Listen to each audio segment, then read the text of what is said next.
Hey guys, it's Raegan Kelly here from the Freedom 15 movement, and today I'd like to impart to you a lesson that I inherited from a mentor and a friend of mine, Patricia Sweeney. Now Patricia, if you're watching this, I'm sending you all the love and appreciation in the world. As I've told you before, you're one of the wisest women I know, and I fully attribute this lesson to you. Now this very profound statement is to accept is to free.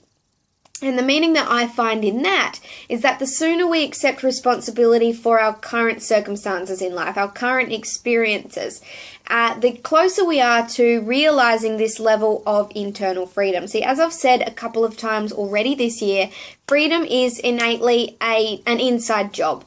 So really our ability to create a life of external freedoms, things like time freedom and financial freedom, it starts with us. It starts with our own self-development and personal growth. It starts with letting go of a variety of self-imposed limiting beliefs and toxic mentalities that perhaps we've been holding on to for our whole lives. See, we are where we are today because of the choices, the decisions, and the actions that we made yesterday. So on that very same note, I'm going to take this opportunity to flick back very quickly to a video that I made earlier in the year. Now, you may or may not remember, but I spoke about a metaphorical line. So the majority of people live below that line. This is a space where we deny, we defend, we justify, and we blame. So it's this real ego-feeding frenzy, and we were taking on somewhat of a victim mentality. It's a very safe place, as you could probably imagine, to live below that line because we've relinquished any of our own control over the fact of our current circumstances. So it takes a lot of courage. It takes a very brave person to actually step up and start living above that line. This is ultimately where we start taking accountability, responsibility, and ownership for those choices, decisions, and actions that we've made up until this point. So this is where we acknowledge that we ultimately have control over our own lives. And if we are responsible, then it logically follows that nobody else or no other external stimulus can be responsible for the fact that our life is a certain way today. So, you know, as soon as we can start living above this line, then we get rid of any negative emotions that come from living below the line, such as blame and guilt and other forms of negativity.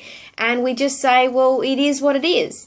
And really in accepting that, as I said, we are where we are today because of the choices, decisions, and actions that we made yesterday, that imparts to us an incredible amount of power for what our tomorrow can look like. We acknowledge, therefore, that, you know, what we do today is ultimately going to shape tomorrow, and that nobody else can do that for us. No other external stimulus can shape tomorrow other than the power we have in ourselves. So start taking responsibility, be brave with your life, and just accept that it is what it is, and stop dwelling in things that have happened in the past, or, you know, looking for a finger to point in a different direction. We have ultimate control over our lives, and it's up to you to realize, first of all, what you want and go out and get that, and to make those decisions today that are going to get us to that point tomorrow. So again, huge thank you to Patricia. That lesson is that to accept is to free. So thank you very much, you guys. Feel free to reach out to me as usual on social media, as well as checking out freedom15.info. That's freedom15.info. The link is either above or below this video, depending on where you're watching it. Make sure you subscribe as well, because I have a special gift going out, as I've been promising, to subscribers. This is, you know, these next couple of days are your last chance to get in first on that. So thank you very much, you guys. I love you all, and I'll speak to you tomorrow. Bye.